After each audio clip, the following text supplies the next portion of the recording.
فرعون کی ہلاکت کے بعد بنی اسرائیل اس کے پنجے سے آزاد ہو کر سب ایمان لے آئے، اور حضرت موسیٰ علیہ السلام کو خداوند کے کریم کا یہ حکم ہوا کہ وہ 40 راتوں کا کوہ طور پر اعتکاف کریں، اس کے بعد انہیں کتاب تورات دی جائے گی۔ چنانچہ حضرت موسیٰ علیہ السلام کوہ طور پر چلے گئے اور بنی اسرائیل کو اپنے بھائی حضرت ہارون علیہ السلام کے سپرد کر دیا۔ آپ 40 دن تک دن بھر روزہ رکھتے اور ساری رات عبادت میں مشغول رہتے۔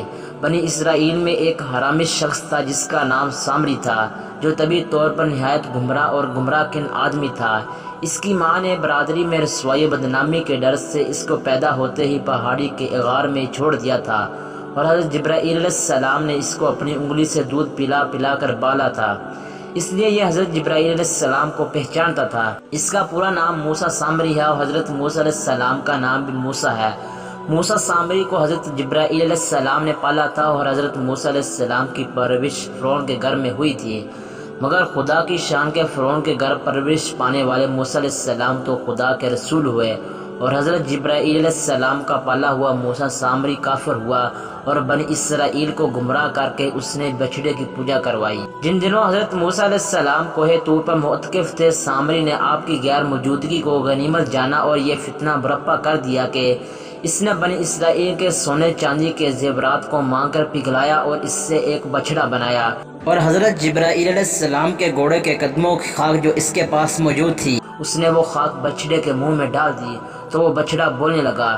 پھر سامری نے بنی اسرائیل سے یہ کہا کہ اے میری قوم، حضرت موسیٰ علیہ السلام کوہ طور پر خدا عزوجل کے دیدار کے لیے تشریف لے گئے ہیں، حالانکہ تمہارا خدا تو یہی بچڑا ہے، لہٰذا تم لوگ اس کی عبادت کرو۔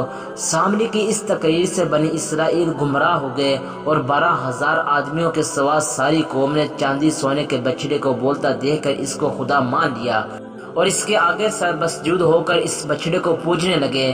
جب 40 دنوں کے بعد حضرت موسیٰ علیہ السلام خدا عزوجل سے ہم کلام ہو کر تورات شریف ساتھ لے کر بستی میں تشریف لائے اور قوم کو بچڑا پوجتے ہوئے دیکھا تو آپ پر بے حد غضب و جلال طاری ہو گیا۔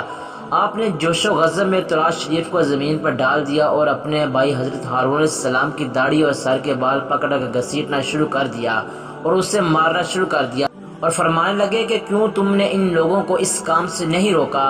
حضرت ہارون علیہ السلام معذرت کرنے لگے، اور جس کا قرآن پاک میں ذکر ہے اور جس کا ترجمہ کچھ یوں ہے، کہا اے میری ماں جائے، قوم نے مجھے کمزور سمجھا اور قریب تھا کہ مجھے مار ڈالیں، تم مجھ پر دشمنوں کو نہ ہنسا اور مجھے ظالموں میں نہ ملا۔ حضرت ہارون علیہ السلام کی معذرت سن کر حضرت موسیٰ علیہ السلام کا غصہ ٹھنڈا پڑ گیا۔ اس کے بعد آپ نے اپنے بھائی حضرت ہارون علیہ السلام کے لیے رحمت اور مغفرت کی دعا فرمائی۔ پھر آپ نے اس بچڑے کو توڑ پھوڑ کر جلا کر اس کو ریزہ ریزہ کر کے دریا میں بہا دیا۔ پیارے دوستو، اس سے علماء کرام کو یہ سبق ملتا ہے کہ علماء کرام کو بھی کبھی اپنے مذہب کے عوام کی طرف سے غافل نہیں رہنا چاہیے، بلکہ ہمیشہ عوام کو مذہبی باتیں بتاتے رہنا چاہیے۔ آپ نے دیکھا کہ سامری نے 40 دن حضرت موسیٰ علیہ السلام کی غیر موجودگی سے یہ فائدہ اٹھا کر ساری قوم کو بہکا کر گمراہ کر دیا۔ اس طرح اگر تمام علماء کرام اپنی قوم کی ہدایت خبر گیری سے غافل رہیں گے تو بد مذہبوں کو موقع مل جائے گا کہ ان لوگوں کو بہکا کر گمراہ کر دیں۔ امید کرتا ہوں آپ کو یہ میری آج کی ویڈیو اچھی لگی ہوگی۔ ویڈیو اچھی لگی ہو تو ویڈیو کو لائک کرتے ہوئے اپنے دیگر دوستوں کے ساتھ شیئر لازمی کیجیے گا۔ ملتے ہیں نیکسٹ ویڈیو میں، تب تک کے لیے اپنا اور اپنے پیاروں کا خیال رکھیے گا۔ اللہ حافظ۔